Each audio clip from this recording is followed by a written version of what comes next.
विवाहपूर्व वैद्यकीय सल्ला आणि तपासणी खरंच गरजेची आहे का? आपण अनुवांशिक जे दोष आहेत ते आपण टाळू शकतो.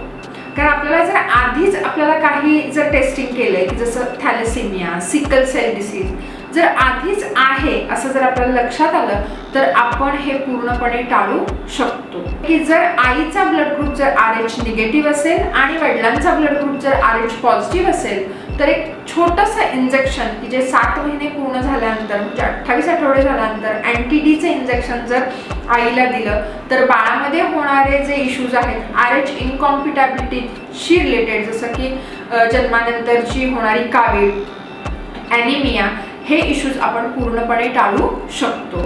तिसरा मुद्दा येतो सेक्शुअल ट्रान्समिटेड डिसीज, लैंगिक आजार. आणि चौथा मुद्दा येतो की रुटीन त्यांचं शारीरिक जे काही इश्यूज आहेत ते आपण लवकर शोधणं, त्यांची शारीरिक तपासणी करणं. सो खूप छोट्या छोट्या गोष्टींनी we can just improve our future.